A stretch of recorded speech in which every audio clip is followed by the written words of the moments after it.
Hey folks, MommaFoxFire here. Apologies for the delayed release today. Super Bowl weekend, birthday celebrations, and just life in general got me all caught up. But I promise today's episode is worth the wait. Before we dive into today's exploration of wilderness therapy, I want to take a moment to acknowledge also the season of love. It's that time of year again. Valentine's Day is literally tomorrow. Whether you're planning a romantic evening or embracing some self-love, hey, remember that mental well-being is at the heart of it all. So this is me sending you a metaphorical bouquet of emotional flowers as we venture into the wilderness of our minds together. As a single mom navigating the roller coaster of life with kids who face their own unique challenges, I often find solace in the idea that even when tacos fall apart, we still love them, and of course, we still love each other. It's a reminder that amidst the chaos, there is room for love and understanding. We all face struggles, and sometimes we need a unique approach to finding our path to healing. Well, today we are exploring the intriguing world of wilderness therapy with the incredible Wei Motulsky. So, what is wilderness therapy, you might ask, as I did? Get ready to explore the transformative power of nature, mental health, and the incredible journey that Wei has embarked on. Wei is not just a researcher, they're a clinician, and they bring a wealth of knowledge to our conversation today. But before we jump into the wilderness, let's take a moment to acknowledge that life can be tough, and it's okay not to have it all together. We're a bit like tacos in that regard, sometimes messy, sometimes falling apart, but always worth savoring. I won't keep you waiting any longer. Wei and I are about to unravel the layers of wilderness therapy, the good, the challenging, and everything in between. So grab your hiking boots, settle in, and let's explore the wilderness of mental health together. Not see me. You know, I completely forgot. I always forget one thing. And I don't know. I remember it as I'm switching screens to come here. And then I'm like, oh yeah, the thing. I forgot the thing. I forgot the thing to do. I'm opening the queue now, I promise. Hello, welcome back to another Mental Health Monday.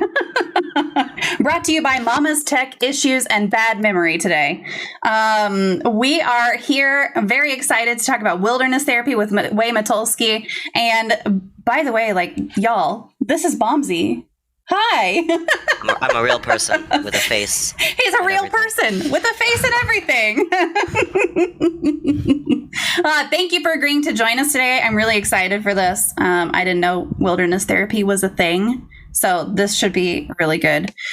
Those of you who are here in chat, we do have a question queue open as you saw me opening. If you have a question, type *Q and follow with your question in chat, and I'll make sure to ask Bombsy Wei the question. I'll use your name now. So Wei Motulsky is a candidate in counseling psychology at Teachers College in Columbia University. He's currently finishing his clinical fellowship at Mount Sinai, Morningside, and West, one of the most competitive placements in the country. Previously, Wei was a clinician at Mount Sinai's Icahn School of Medicine. How do you say that? I think it's Icahn. Icahn? Okay. Icahn School of Medicine, World Trade Center Mental Health Clinic, where they worked with 9/11 first responders and volunteers. His research focuses on minority stress and LGBTQ populations across a variety of contexts, including gaming, wilderness therapy, and online dating. Wei will be defending their dissertation on LGBTQ mental health outcomes in wilderness therapy next month, y'all. 19 days, right? On LGBTQ mental health outcomes in wilderness therapy next month, and is expected to graduate in the spring of 2022. In his free time, Wei runs, plays video games, watches tacky horror movies with his wife, and spends time with his dog and 3 cats. I don't know anything about cats. So, Wei, thank you so much for being here today and just agreeing to join us and talk about this. Yeah, thank you so much for having me. I'm excited. Yeah. Can you tell us a little more about your experiences and how you became interested in specializing in mental health in general? Sure. I grew up wanting to be a doctor. And then I realized that I was kind of mediocre at science and quite bad at math. And so the doctor route wasn't for me. And then I guess sort of long story short, as I think many of us do, I had a pretty hard adolescence, and was really like personally helped by like the field of mental health in general, and decided that it was something that I wanted to be a part of, and here I am. It's great. I mean, so many of the people that I talk to have some sort of experience that they went through, and they were like, "Someone helped me, and so I want to help other people." Or alternatively, they're like, "I wish someone had been there to help me, and I want to be that person for someone else." So it always fascinates me how people get into what they know and love in the end as their career. So, what's your favorite thing about working in the mental health field, and what are some of your biggest challenges? I think I don't know. So my favorite thing of working in mental health, and also I think the thing that's most challenging is probably the people. Um, it's really hard. It's really hard. I work, since I work at a hospital. I see people who tend to be kind of like on the more acute need of like the risk spectrum. So I think I don't love this term, but like I think it's like the head of psychiatry at Columbia, he uses this term, the worried well. So people who like have like who are like might feel depressed, might have anxiety, but it's not so inhibitive as to completely derail their life. Mm-hmm.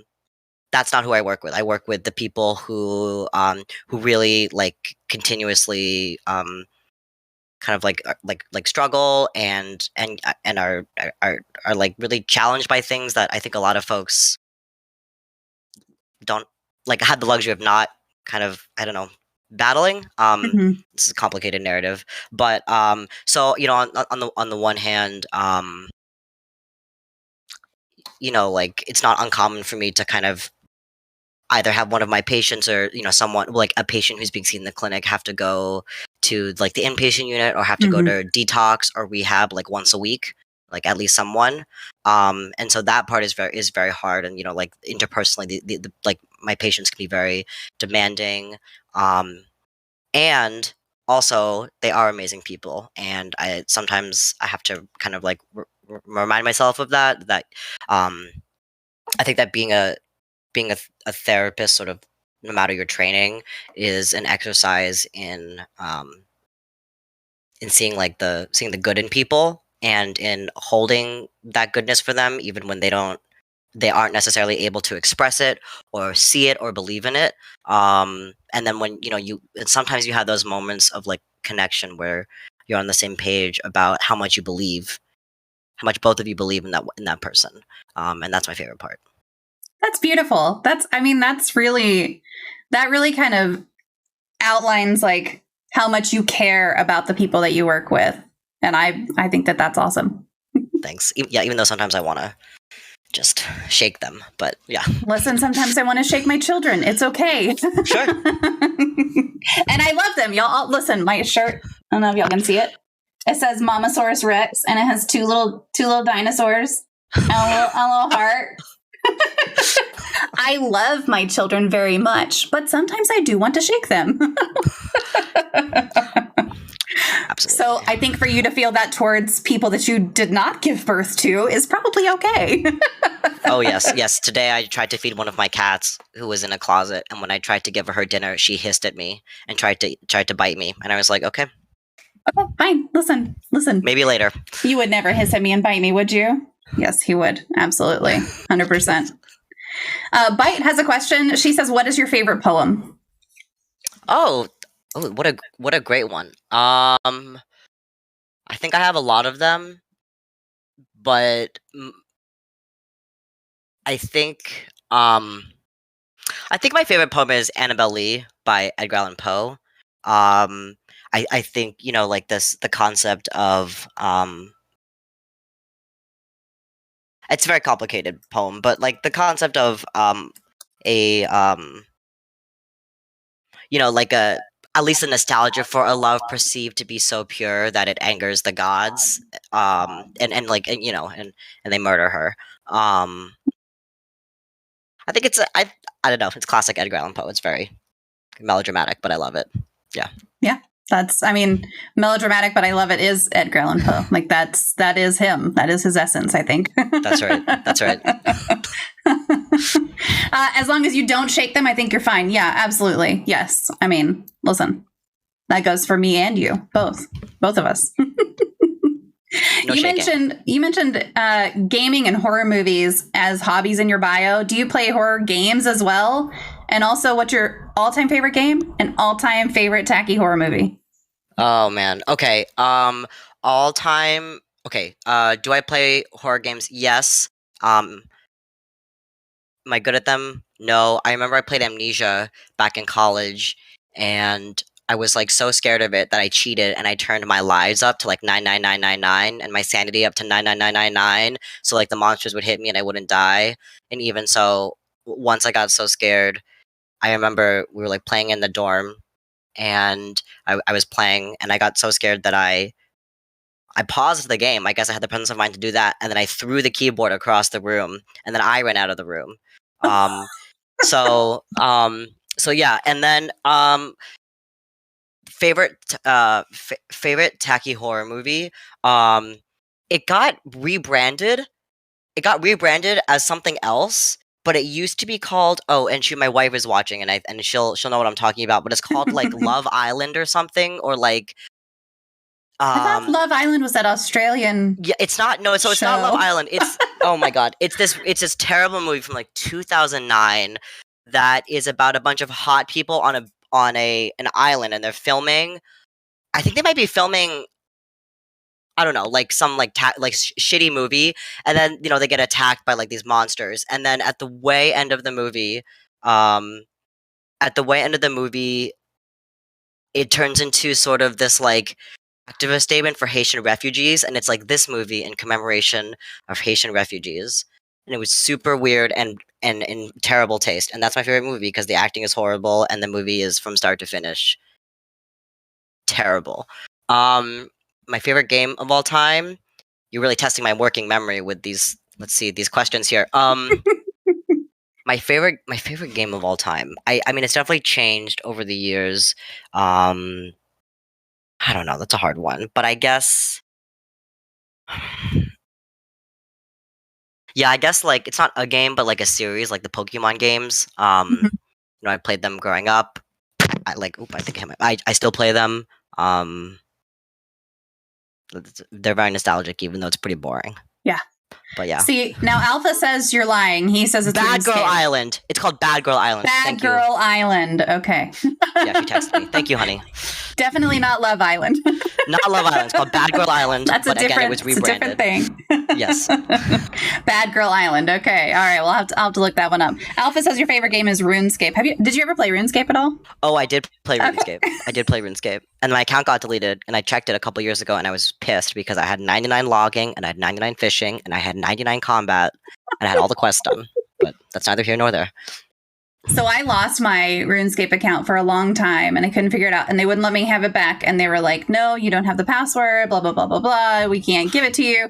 And so just a few years ago, I started playing RuneScape again. I've had I started and I stopped and I started and I stopped and I started and stopped for years, right? I've been playing this game for 15 years, more than 15 years now, actually. So I finally emailed someone at Jagex and was like, look, I've created a new account. I'm already down this path, but I would love to have my old name back. Can I have my old name back? And they were like, all right, look, what's your shit? And so I told them, they were like, what are 2 different ISPs you might have played on? And I was like, AOL on a 50-hour CD. And so they asked me all these obscure questions that I had to really scratch my memory to find. And I actually got my original account back. What? I don't play on it. It's still that's my alt account because I did not have 99 anything in it. So it was just sitting there. But yeah. That game is amazing. I remember I was like 9 when I played it, and I remember from one of my birthdays, back when I thought $20 was a huge deal. I remember for one of my birthdays, my mom, she agreed to buy me a 4-month subscription to the RuneScape Gold or whatever it's called, and that was the best birthday I've ever had. That's awesome. Yeah. Yeah, that's probably one of my most nostalgic games is RuneScape, and I do still play, but It's great. It's a great game. Not that you asked me. We just got on a tangent because of Alpha. That's I love all. it. Do you have, and this is going back a little bit to the melodramatic, but I love it part, like in the murder from Edgar Allan Poe up there. But do you have a serial killer or true crime story that fascinates you?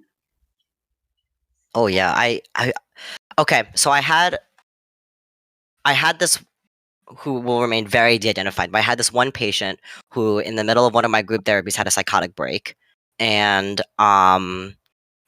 was saying that they, they've really been thinking about it, their relationship with the other members of the group, and that they most identify with the serial killer Jeffrey Dahmer because they love other people so much that they would rather kill them than let them go. That person unfortunately had to be committed to inpatient that day because it wasn't safe. However, since then, I have kind of had a fascination with Jeffrey Dahmer because, I don't know, killed a lot of people. It was really bad. It was really gross. Did a lot of things. I think kind of like academically, Jeffrey Dahmer holds a very kind of unique place in kind of like queer history because I don't know. There aren't a lot of like famous queer people. Jeffrey Dahmer is probably the only serial killer who I know is queer. Anyway, it's interesting. Do I want to meet Jeffrey Dahmer? No, I do not. Absolutely not. Hard pass. I would rather not meet any serial killers besides my 8-year-old, who eventually might be one. And I will turn him in. That. Listen, I will turn him in. I've told him this. Not for that specifically, but he did ask me if there was anything that he could ever do that would make me not love him, because I talk about all the time how much I love him to his face, and I was like, no, absolutely not. I will love you no matter what you do. You could murder 1 million people. I would turn you into the police, but I would still love you. I feel the same way. My wife and I play this game of like, what would our hypothetical children have to do for us to not love them anymore? I think the answer is, but right, like if they grew up and they were like Trump supporters, I probably wouldn't invite them over for Christmas dinner. But you would still love them. Right. Would they be in my will? Maybe not. Maybe not. Okay. That's being in someone's will doesn't mean that they don't love you. That's okay. And just because you're in someone's will doesn't mean that they do love you. Okay, so tonight's topic is wilderness therapy. Can you just tell us what is wilderness therapy? Sure. Wilderness therapy is a pretty new form of residential treatment. It's intensive. It started really in the year 2000, and since then has gone through a number of radical kind of like periods and changes. But it's basically for adolescents and young adults who are in kind of like acute mental health crises. And they are forced to, or they choose to go into the wilderness, where they live in small groups of anywhere from like 4 to 10 people. They go backpacking almost every day. They don't have any technology except for flashlights. They make their own fires. They cook their own food. And by make your own fires, they use like Native American bow drill. It's not like matches. They actually have to like find the wood, learn the skill. Otherwise, they don't have hot food. No showers, no mirrors. It's hard. It's very hard. They do nightly group therapy.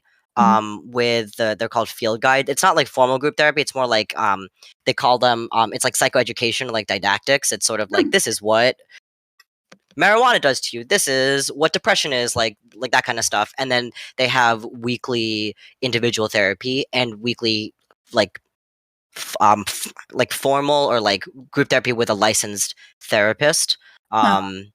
And as well as like homework, and like the parents are involved. It's based on wilderness therapy is based on outward bound. That's where this idea came from, but it's sort of like outward bound plus evidence-based treatment, basically. Yeah.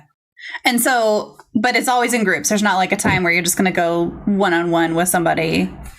So sort of, yes. Like you're always enrolled in a group, and typical wilderness therapy programs are rolling admission. However, In like I kind of mentioned with the Bojo fires, a lot of wilderness programs heavily borrow without asking from indigenous practices, mostly like Navajo practices, of like vision quests. So it's not uncommon for wilderness therapies, especially as students they like move the program. Usually they go through either like the elements or the like fire, water, earth, wind, or the cardinal directions, southwest, northeast, or both at the same time, or the times of day. It's like something to symbolize kind of like growth. Anyways, they move through them. They often have this experience called a solo, where and sometimes someone will have two solos in the time they're in wilderness therapy, which is like anywhere from like 6 to 13 weeks, where they are put in kind of like a clearing in the woods for 3 days, and then they have food brought to them, but otherwise they're by themselves. They don't really have any. They don't have any kind of like, maybe they have like a book and a journal, but that's it. Yeah, I mean, that sounds like it would get to me. It's hard. It's very hard. Yeah, Very hard. yeah, but I can see that being beneficial for a lot of people, and probably honestly, it would probably be beneficial for almost everyone to do every now and then. But that's So, how does someone get referred to wilderness therapy? Are they already seeing a therapist, and their therapist is like, I think you would benefit from this? How does that happen? Sure. So I guess that has a lot of parts to it. So my understanding is people aren't really referred to wilderness therapy by their therapist. It's pretty niche. What actually happens is, well, let me go back. Wilderness therapy is very expensive. It's very expensive. I think on the conservative end, for like 10 weeks, and this is without what's called aftercare. So after you graduate from wilderness therapy, most people, they don't go back to their lives. They go to a longer term residential treatment program that's less intense than wilderness therapy, but they're there for sometimes like 2 years. So before aftercare, wilderness therapy costs like $60,000. Wow. Yes, it's so expensive. So people, so either you're rich, you get one of the scholarships that don't really exist, or a lot of people, they use like their kids' college fund, they empty retirement accounts, they get a second mortgage on their home, like really extreme financial decisions to send their children to this. And that's because when they go, so like for example, this is a very typical case of someone who would go to wilderness therapy. An individual who like is predisposed either like genetically or right from like a biopsychosocial model, like right genetics plus some sort of like traumatic event, predisposed to like depression and or anxiety, gets exposed to maybe like marijuana at first, and they slowly escalate to heroin. By the time this person is 20, they've run away from home multiple times, they've almost died 3 or 4 times, they've been legally dead, or like like they've been like their heart has stopped, maybe like once or twice. Often like they've been a sex worker to pay for it. And this is really sort of like, if we don't do something totally different, like the next time you overdose, you will die. And so that's why people make this decision. Yes. And this is even, like this is like, of course they've been in therapy, they've done traditional rehabs, detoxes, inpatient units, residential treatment facilities, all of it, and none of it has worked. Wow. And so the last resort is wilderness therapy. So I have to really emphasize that this is a very extreme measure. Very extreme. And so what happens is most people, they say, okay, like they ask their therapist, or it's through word of mouth, and they are actually connected with what is called an educational consultant. And this is a little bit of a problematic analogy, but like I would say educational consultant is a therapist, or like, no, I kind of think of educational consultants as kind of like, no offense to life coaches, kind of like it's not a regulated industry. It's sort of like, it's like someone whose job it is to advise parents on these types of decisions, and they're often the people who have kind of these ins with wilderness therapy programs. And of course, because the cases are so acute, you really have to move very quickly. It can literally be on a Friday, you say my kid needs to go to wilderness therapy, and by Sunday the kid is on the plane. Wow. Like it's fast. Okay, so that's how they're often referred. In terms of how they get there, that depends. If you are under the age of 18, as I'm sure you know, you don't really have rights. Yeah.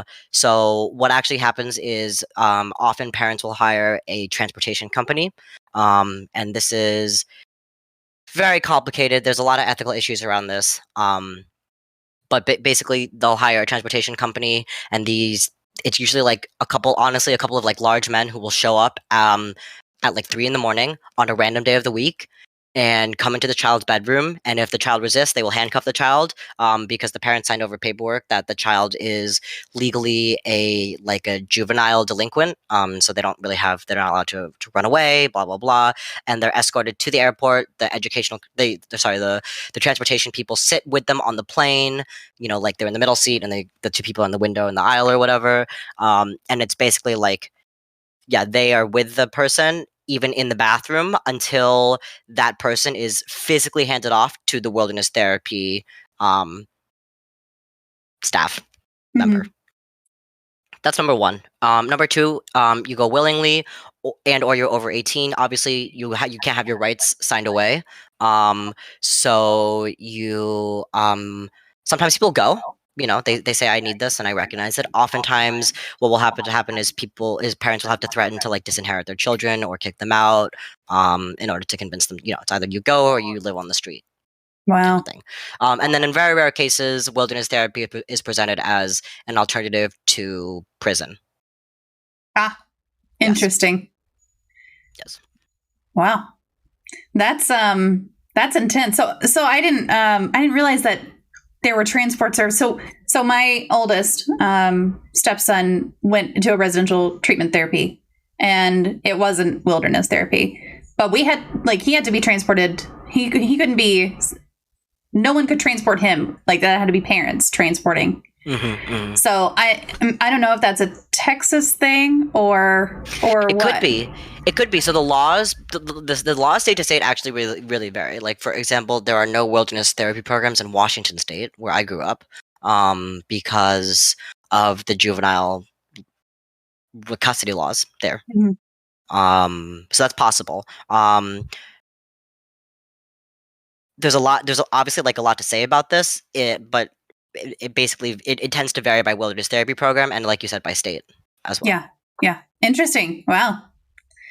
So are there specific behavioral issues or diagnoses that stand to benefit or improve most with wilderness therapy? Yes. So wilderness. So typically, like I said, like you'll see a lot of like acute substance use, acute and chronic substance use. A lot of it could be like failure to launch, which I know that's obviously not a clinical term, but I'm thinking I don't know, like 26, still lives at home, really depressed, maybe like smokes marijuana frequently to self-medicate, like just like stuck. Sure. And then also so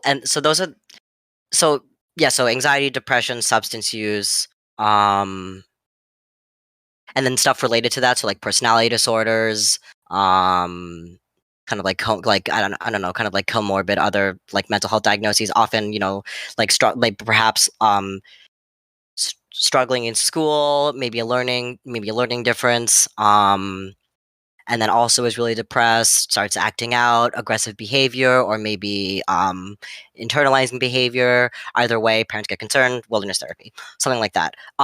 What wilderness therapy programs do not accept are people who have severe eating disorders, because the very physical, rigorous nature of wilderness therapy means that like it's dangerous for you to be so malnourished, as well as people who are who have a history of psychosis, because it's a safety concern. Sure. Safety of the person mainly. If you have a break and then you're in the woods in an unfamiliar environment, that's very dangerous.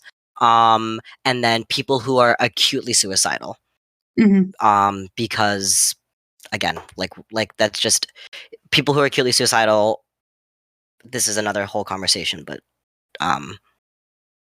would need a different kind of intervention. They need a different area to be in for sure. Yes. Different treatment, different everything, different support. So Dr. D, hi, Dr. D, by the way, says we need more wilderness programs here in Minnesota. We have a 3 to 6 month wait for most residential treatment, toss in wilderness, etc. And it's a huge delay. So that's an interesting point. Are there many wilderness programs across the U.S.? Like how many would you estimate to say? And is there a 3 to 6 months wait everywhere? Like, is that pretty universal? Got it. So, I don't know how many wilderness therapy programs there are because it's a new field and it is only just being kind of like brought under the heel of bureaucracy. So, as of like 2014, there is this new organization called the Outdoor Behavioral Health Council, which works in tandem with the something association for I'd have to look like experiential therapy or something like that, like AAE. So there's not the word therapy isn't in there, but anyway, it's these two accrediting agencies. So think about like the American Psychological Association. It's kind of like that, or the Psychiatric Association, or the Medical Association, whatever. It's this body that has no sort of like legal weight, but it gives itself weight, and people buy into it, and then it is able to impose these standards essentially. So as of the time of my last check, which was like 3 days ago, there were I think 21 registered wilderness therapy programs with the Outdoor Behavioral Health Council, and they keep adding more, and then there are a lot more kind of beyond that, and then it gets kind of tricky because like wilderness therapy programs, residential treatment centers, and then like boot camps and therapeutic boarding schools all kind of get lumped together, even though they're all very different. In terms of the wait time, my understanding is that there is almost no wait. One, because it's very expensive, so you don't have a lot of need to provide. You don't have that skewed need to provide a ratio. And two, wilderness therapy programs are very flexible. For example, in one program, in the the summer months are by far the most busy because that's when kids are out of school and parents want to send their children away. And it doesn't interfere with the normal school year, so the program can swell to like 150 students at once across 18, 19, 20 groups. And in the winter, when no one wants to be there, also because it's freezing, you'll have maybe like 30 students over like 7 or 8 groups. Yeah. Wow. Those outside of the metro treatment programs are essential to allow those in crisis and or severe conditions influenced by environment are essential. So what's the difference between wilderness therapy and just like a walking, hiking, meetup group? that someone might be like, oh, wilderness therapy sounds really hippie. Let's go do that. And they go on meetup.com and they find a hiking group and they're like, I'm doing wilderness therapy. So what's the difference between a meetup group and wilderness therapy? Yeah. So I guess I don't want to be semantic, but this is its and it's important is because of the terms wilderness and therapy. So I'll start with therapy. Obviously, like therapy is something that should be done by someone who's trained, who's licensed, who's regulated for obvious reasons. So that's one difference. So it's formalized, and then the second difference is what is the wilderness. I think that, you can look into like literature, like like a history, sociology, feminist theory about like the history of what the wilderness is and what it means. But when I say wilderness therapy, that's a really great point. I mean like truly remote, like primitive. Yeah, like you don't like sometimes you'll take a van to get to like the place where you're going to spend the next 5 days. But beyond that, like, for example, like the field guides have sat phones, because there's no cell service. Yeah. And it's truly, like there's no buildings, there's nothing. Like you drink water from cow ponds, and sometimes like there's like, you have to purify it with iodine. Sometimes there's like leeches and bugs in your water, and that's just the way it is. Yeah. Do they get like life straws or anything? They get to take something like that? No. No. Listen, I took a life straw water bottle when I went to Mexico. No, you get these like Nalgene's, and sometimes they use them to weigh down a bear hang, and then the strap on the Nalgene breaks, and then it's just anyway. So no, you do not get fancy, unfortunately. No fancy. Nope. What are the expected outcomes for people who go to wilderness therapy? Yeah. I mean,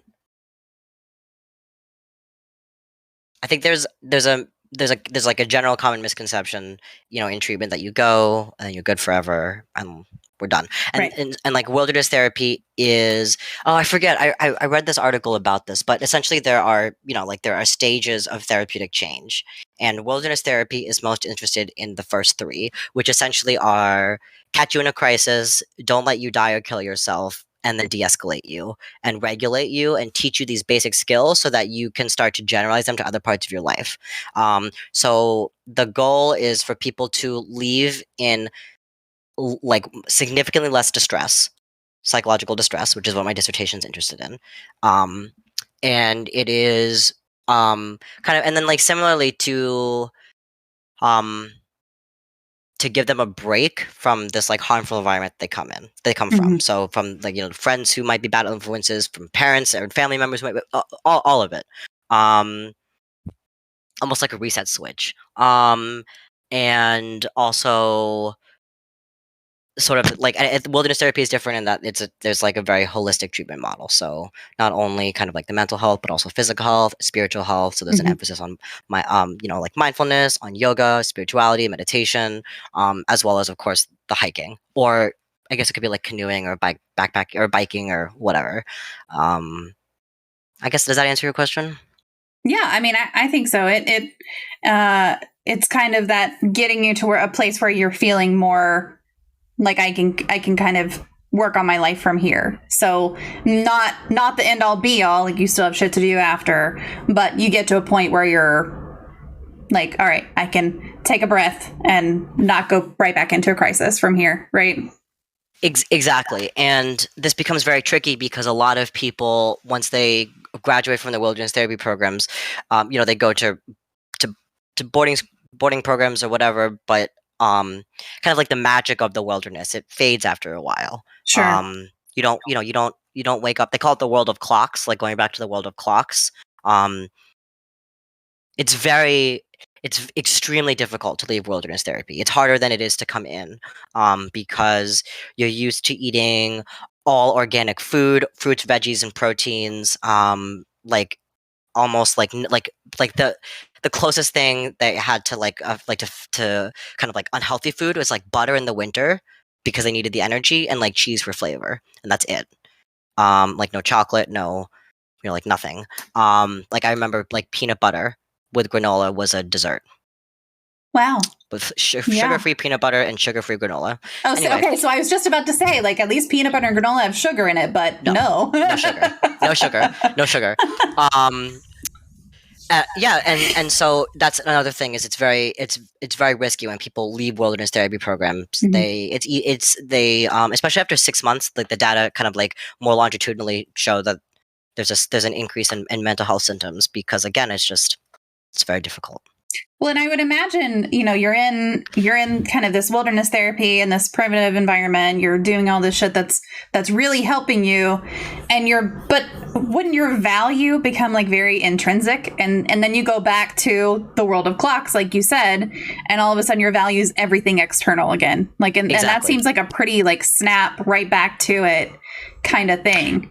So the trick, and like I went to wilderness therapy. So the trick is to find the heart of what they were trying to teach you, and to find a way to kind of like to integrate that into the rest of your life. You're not gonna take backpacking 10 miles every day into your everyday life. You're just not, Right. unfortunately.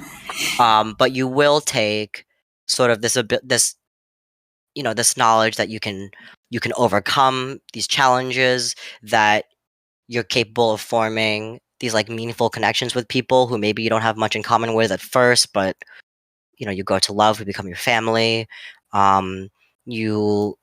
You learn that there's this oh shoot, it's called The Invitation. It's a poem, and one of the lines in this poem is about this line is about like, I want to know if you have what it takes to something like to like walk into the like to walk into the fire if you need to. And like I think that's what wilderness therapy teaches you, is that you have this sort of like grit and this resilience that no one believed in you to have before, or I would say forced you to have before, because wilderness therapy is not hand holding.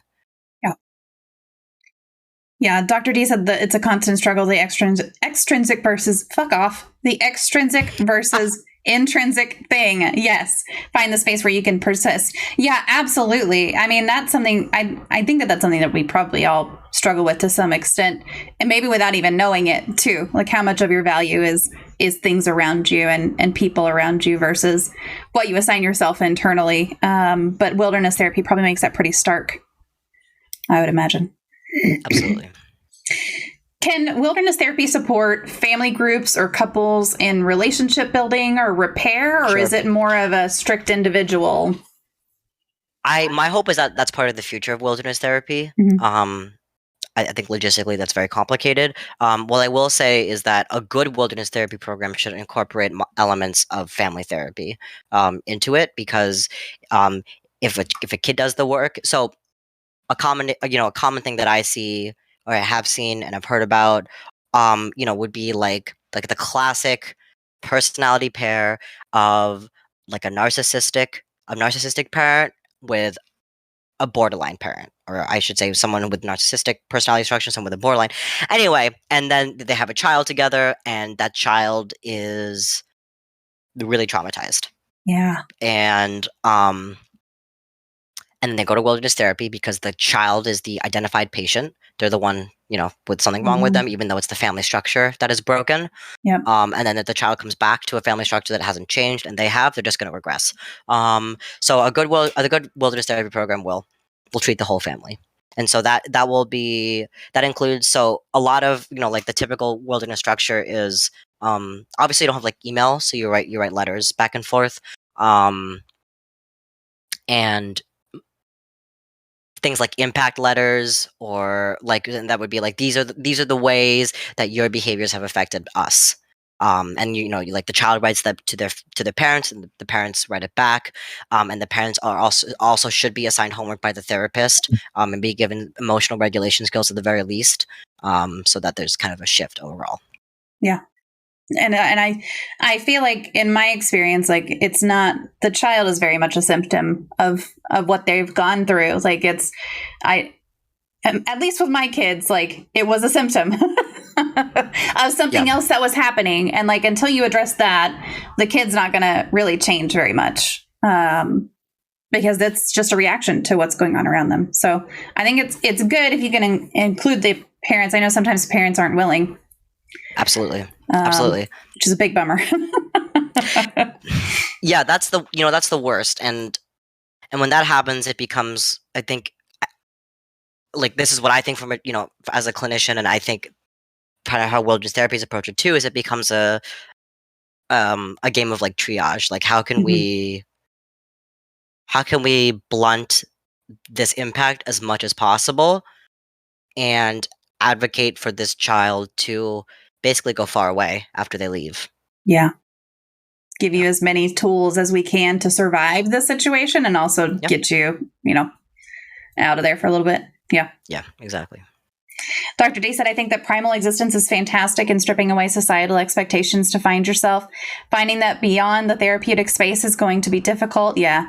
So building up the clients before they return with the skills necessary to exist in our arguably toxic space would be essential. I'm just a boring old therapist, but can certainly see the importance. Far from boring, Dr. D. Far from boring. So I think some of the benefits for marginalized populations are pretty clear already, but how do you see the tie between wilderness therapy and LGBTQ populations being beneficial for mental health outcomes?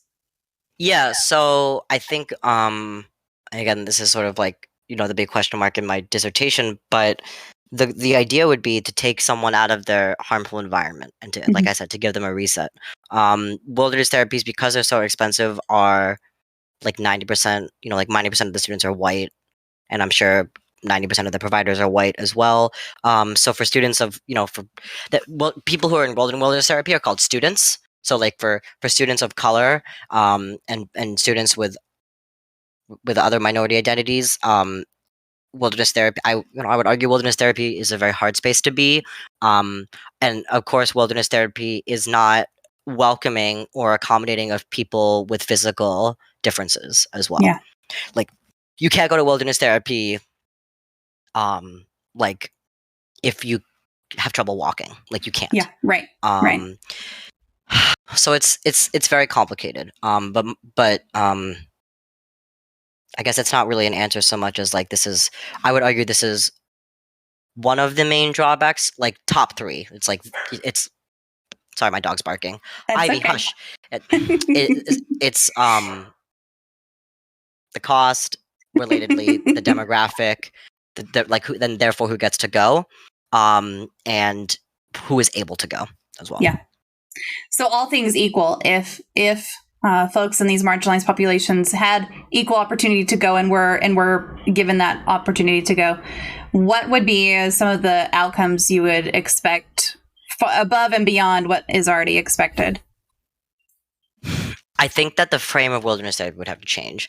I think that therapy for and I'm going to be minimizing about identities for a second. Therapy for a rich white kid is extremely different than it should be extremely different than therapy for a poor kid of color, or like a child whose family has a recent immigration history. I would, if I had my way, wilderness therapies would change in a lot of ways, but one of the main ones would be to become more multiculturally competent, and to really address what it means to kind of like reauthor identity, and navigate recovery and like healing, as someone with a marginalized identity in a very alternative space. Yeah. So how does a clinician and clinicians being what they are in wilderness therapy aside, how do they maintain a safe and open environment during wilderness therapy, especially for those who are exploring or struggling with identity and even with things like sexuality? I think it depends on the clinician. I would hope that there are like minimum best practice standards of like, physical safety, blah, blah, blah, blah, blah. As you can imagine, there are a lot of students who go to wilderness therapy with trauma histories. All of them have trauma histories. And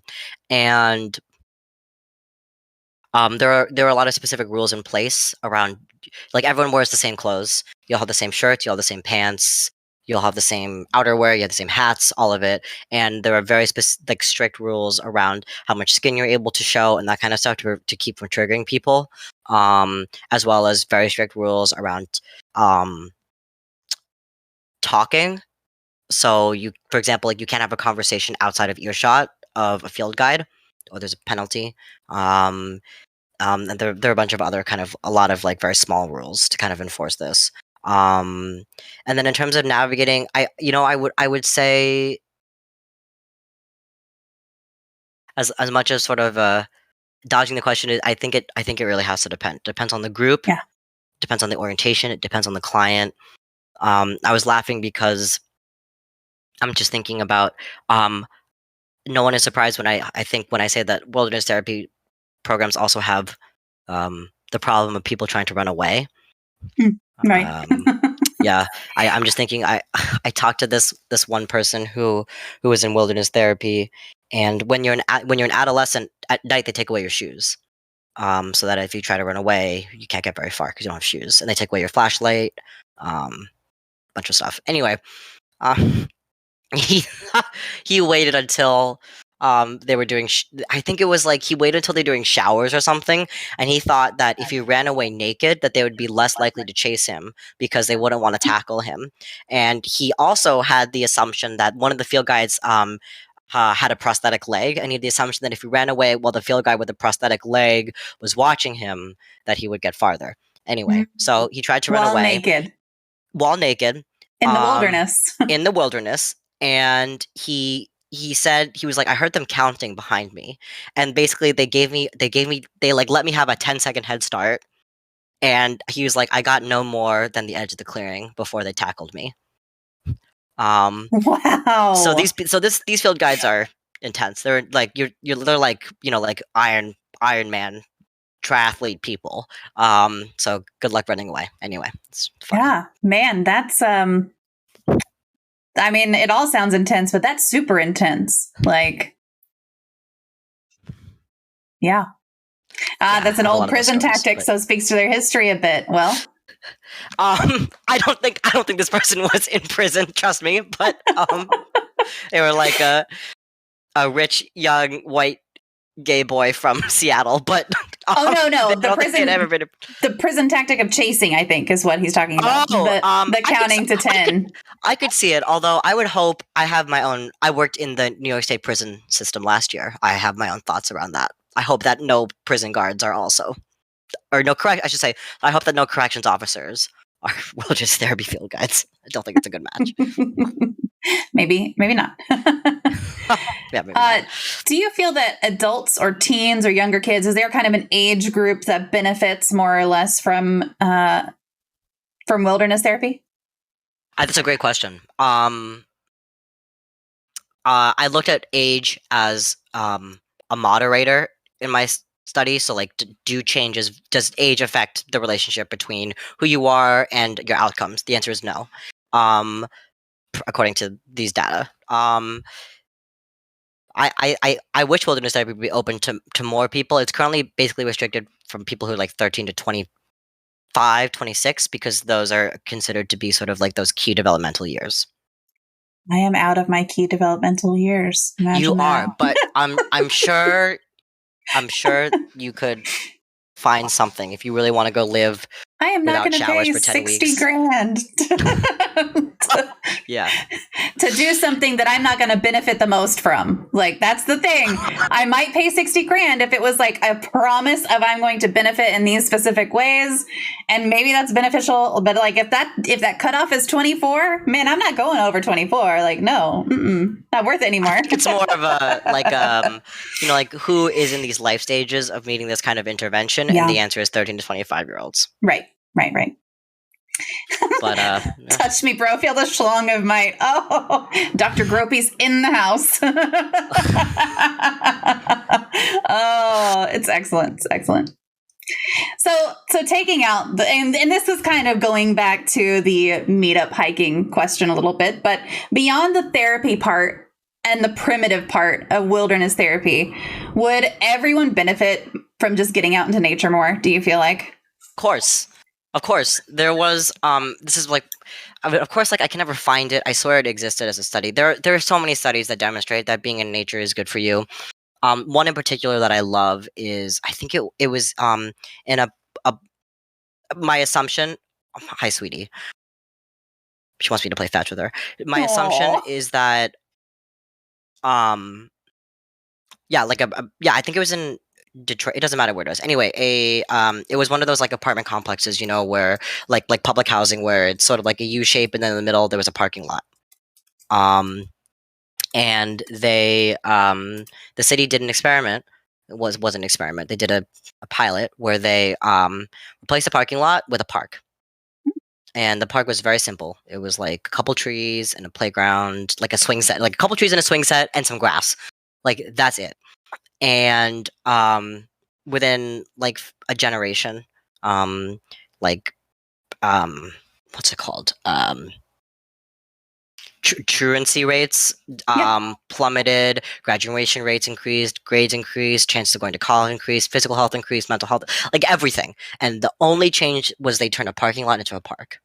Yeah. There are other studies, and there are these other studies that demonstrate, like, as I'm sure you're aware, like richer people live in less populated areas. Unless you live in New York City, then everyone lives on top of each other.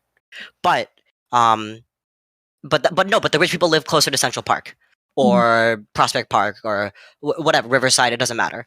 And even just having even being able to see a tree outside of your window, like a single tree, is, I think it's like it's the effect size, like the R squared is as high as it is for just like mental health treatment. So like going to therapy and having a tree outside of your window, like two of the most impactful things you could do. Yeah. Hands down. There's another study, and I swear we've talked about this in Discord, but don't ask me to find it because I can't find anything in Discord anymore. It's been too long. We've had that Discord for too long. And I can't find the things that I know we've talked about in there. But there was a study that showed that just having a picture of a tree as like a photo of a tree at your desk increased productivity by X%. I don't know the percentage. And increased employee happiness as well. And of course, like that's kind of a pretty gimmicky thing to say, oh, just put fucking pictures of trees all over the office. Like whatever. Okay. But like the science was there with the study. It was looking at a picture of nature had an impact, not as impactful as going out to a park or something. But sure. Yeah. So I believe you. The parking lot thing, I'm sure it's true. 100%. Also, you have more degrees than I do, so I'm going to believe anything you tell me, probably. They're all online degrees for the COVID. next 60 seconds. No. So, Scout programs have helped kids get out into nature for ages. Is that a good first step if a kid shows a general interest in nature and also maybe is starting to struggle with something like anxiety? Is that a good thing to encourage them to get involved in your opinion? Absolutely. I think, like the Boy Scouts are a little dubious Sure. because of, their homophobia. Reasons. Yeah. For sure. But in general, like, yes, I think like ways to get outside. I know now I sound like I feel like I'm like a, like a PBS PSA or something, but like, yeah, like, like it's so important. Even if I like hate nature. I'm like so over it. Personally. But like I still, yes, like I think everyone, if they're able to, and it's a question of means and accessibility and all those things, like, yes, if you can go outside and if you have a kid who's interested in it, yes, of course. Yeah. I was in Girl Scouts when I was growing up. It was a wonderful experience. I am actually still a registered Girl Scout because my oldest was in Girl Scouts for quite a while. And I was the camping. We had to have someone registered in primitive camping and hiking and backpacking and stuff. And so that was me. And it's one of those things that, all this stuff started coming out about Boy Scouts. And at one point, somebody brought up in a Boy Scouts meeting for one of my stepsons and brought up like, oh, well, Girl Scout, they'll just start taking boys at some point. And I was like, actually, if you self-identify as a girl, you can get into Girl Scouts. Like, that's no problem. Welcome. We've always accepted, like, absolutely. And siblings are also welcome to join on like camping trips and stuff. Like, what? Oh, come on. So it's not all bad, I will say. That's fair. And in all fairness, also, I think the Girl Scouts have historically been a lot more inclusive than the Boy Scouts. Yes, very much so. But the Boy Scouts have started to be more inclusive, which is a good sign. Maybe too little too late, but it's a good sign. So do you have a mental health care provider yourself, and why or why not? Oh, yes. I mean, yeah, to have kind of my job. And I think there's a popular saying amongst therapists, if you're giving therapy, you should be in therapy. Yeah. Definitely agree with that. I mean, I'm not a mental health care provider. You see that? You see that up there where it says not a pro right there? I am not a mental health provider. Yes, yours over there says actual pro, not a pro. And mine says not a pro. And if you type ! not a pro in chat, like it's a long disclaimer. Like, I'm not a fucking therapist. You're not here for therapy. We're not diagnosing shit. Like, no, none of it. But as someone in therapy, like, it's one of those things that I think that everyone would benefit from a little bit of therapy sometimes. So, I'm glad to hear you say that if you're providing therapy, you should be in therapy. I think that's a great rule of thumb, in my non-professional opinion. I agree. In my professional opinion, I agree. Yeah. Sophia sent in this question. She said, what is your day-to-day experience like as a therapist? And what was your experience like while you were in school to become one? And I know that you are still in school. So if you want to talk about that.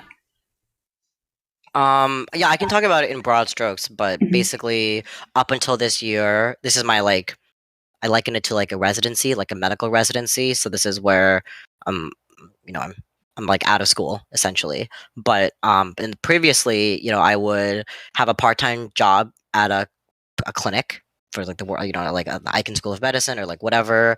I was not paid, so $0. And so I'd work part time. I would take classes full time, and then I'd also do research part time.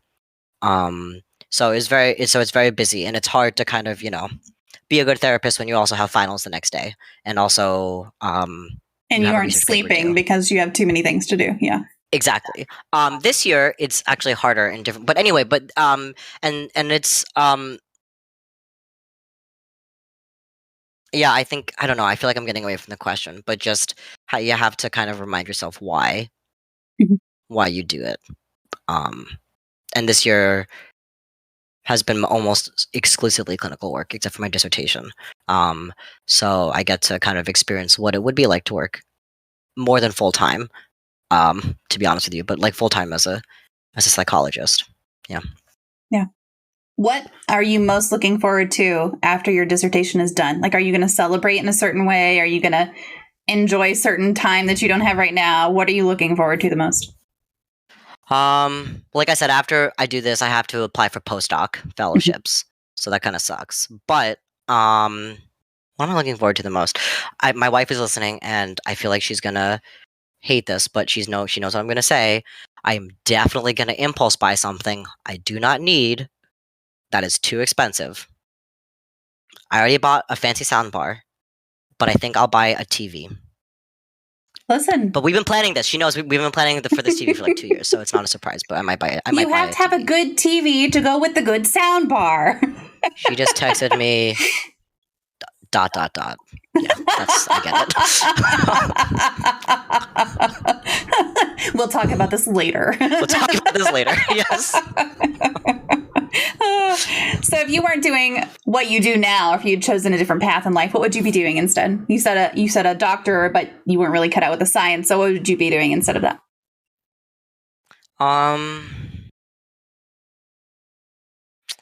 As I know I said I was really bad at math and science. The truth is I got straight A's in math and science, but compared to writing, it was harder. I think, honestly, I'd be an astronomer. I took astronomy in college, and I really loved it. And I just think there's something very romantic about studying the stars and studying kind of like the infinite, basically. The infinitely small, the infinitely large, which I would argue I'm kind of like dynamic and analytic in my training is also therapy. Therapy is about these infinities. Anyway, that's neither here nor there, but I think that's what I would do. Yeah, that's really cool. That's neat. Well, it is time for the magic moment. And if you haven't been here for the magic moment before, I have an actual wand here. So this is, I turned it off. I try to get it where it's not blinking so much. But it does go through phases where it blinks a whole bunch, but it's a rainbow star wand and I love it. It's beautiful. I love it. So I'm going to wave this magic wand. And when I wave this magic wand, you get to pick one common opinion or misconception or theory surrounding mental health, disability, or talking about mental health. So I'm going to wave it and you get to tell me what you would like to eliminate. Whee! Oh man, that's a hard question. Okay. I would like to eliminate this belief that there is this magical difference between being well and unwell. There's not. I I also tell this story. My wife has heard this. We met in college. We went to the college that was advertised, like statistically, as the happiest college in the United States. And every one of our friends was depressed. Every single one of them. And so it's nothing. Like, it's nothing. Happiness and sadness are real because we feel them and we experience them and they affect us, absolutely. But like, our constructions around them are nothing. And if I would like to get rid of that, because it ultimately just, we judge people for not being happy. We hate ourselves for not being happy. We're jealous of other people because we think they're happy. Whatever the case may be, it's very harmful. So there's a great podcast episode that Laugh for a Purpose did. I'm going to find it real quick. And he asked different people, me included, one question. And that question was, are you happy? And if you listen to that podcast, like, that was the only question. I've talked to him. I've been on his show, Dr. D, several times. Dr. D and I are trying to top each other for how many times we've been on with Kev. All right. He's been more for now. For now, you've been on there more. For now. So I've talked to him before, and when he told me ahead of time, he was like, "Listen, I just have one question. Like, it's just one question. I'm not going to tell you what it is ahead of time." But he asked. We got on the phone, and he said, "Are you happy?" And if you listen to the whole podcast of that, and I'm trying to talk and scroll at the same time, and it's not really working, but I will find it, I promise. It's just one of the coolest things to listen to people talk about what happiness is for them, what it's not for them, why they think they are or are not happy. Like, it's really, really incredible. Dr. D might be better at finding this than I am, quite honestly, right now. But I will find it. I'll post it. I'll post it in the Discord. How about that? Pectran said, "I'm pretty sure it's just that 90% of people in college are depressed."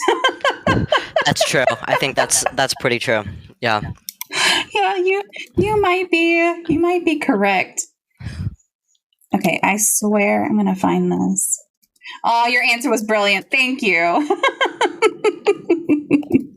Yeah, it's and it caught me so off guard, because it's just like, we think about happiness in very, either you're happy or you're not, very binary terms. Like, you're happy in your life, or you're not happy in your life. But it depends on the moment, right? Like, you can be happy one moment, and I have major depressive disorder. I talk about this all the time. I have lots of dark days where I am just depressed as fuck. But I also have lots of moments, even on those days, where there are moments of happiness. Just because you are one doesn't mean you can't also be the other. So it's, yeah, that's, I like that, eliminating that kind of binary disbelief. Yeah. Yeah. Here it is. Are you happy? I found it. Aren't you proud of me? Listen. I am proud of you. I'll listen to that. That's very interesting. Thank you. Now I can't figure out how to link it, though. This is hard to watch. Listen, it really is. It really is. But I don't know if this is the right link, but I'm going to post it here. Great. I'm sure we'll figure it out. And if it's not, just listen, laugh for a purpose. Laugh, number 4, a purpose. Are you happy? That's what you need to Google for yourself and figure it the fuck out. I can't do everything for you. Okay. I will Google it. Thank you. Can you finish my dissertation for me? Send it over. I will. Okay. So at this point, I'm going to just open it up to any remaining community Q&A. If you guys have any questions to ask our guests tonight, feel free to pop them into the chat. And I'll open it to you, Wei, and just ask you if there's anything we didn't talk about that you want to throw out there, resources or things you just want to talk about. I feel like I just did a lot of talking. I'd love to hear from other people. Yeah. Is there, so I know, I'm going to put you on the spot. I know that you said you have done some publishing of things. Is there anything you would direct people to go and read some of your work? To like look my stuff up now. It's your turn to Google shit, okay? Yeah, it's my turn to Google. Well, if I Google myself, I see a lot of nothing. Let's see. I guess, I don't know. I can't think of everything I published, but I did Okay, fine. The most recent thing that got published it's called The Cambridge History of Atheism. It's like a 2-volume series. And my advisor and a colleague and we wrote a chapter on intersectional atheisms. That's one of my another areas of research is like identity work. Anyway, I think it's very interesting. I highly recommend you kind of read it. I think it's called Intersectional Atheisms. The Cambridge History of Atheism 2-volume set. Does that sound right? I would not buy that. It's called Intersectional Atheisms, Race, Gender, and Sexuality. It's chapter 57. Ooh, okay. Oh, and I did write that abstract. Yes. No, it's not. That's just the start of it. Anyway, yeah, it's I think it's a well written. I'm biased, but I think it's interesting. Okay. Very cool. Yeah. I'll check that out. Oh, 57 intersectional atheisms. Wait, does this just give you the single chapter? Oh, it's a summary. You have to buy it. Well, I can send it to you if you want. You have that for free. You know what? I've done that before. I've done where like I find the paper that I want to read that's related to whatever, and I've reached out to some of the authors and been like, "Hey, could I just get a copy from you?" And legitimately, 9 times out of 10, if they respond, they're going to give it to you. Oh yeah, they don't care. We don't we don't make any money off of these publications. It only matters if the only thing you care about is how many people cite you. Beyond that, it doesn't matter. There you go. There you go. There you go. Well, Dr. D says, thank you for the convo. Best of luck finishing your beast. I'm going to echo that. Thank you so much for joining us today. This was really educational for me because I had no idea about a lot of this. So appreciate you coming on here and being willing to talk about this. It was really cool. Yeah. I had a good time and it was a really nice break from my other work. So I appreciate you. Thank you so much for having me. It's very cool. Very cool to be here. Yep. Okay, chat, give me just a minute. I'm going to disconnect with our guest here, and I will be back playing some Big Shock New World. Bye, everyone.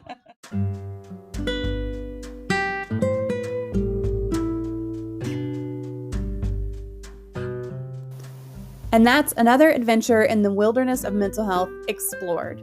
I hope you enjoyed the conversation with Wei as much as I did. It's incredible how nature intertwines with our well-being, and we talk about that a lot, even whenever we're not talking about wilderness therapy in particular. As we wrap up today's episode, I want to leave you with a little food for thought. Life is a series of challenges, much like navigating the wilderness. But just like a compass guides you through the trails, there are resources and support out there to help you find your way.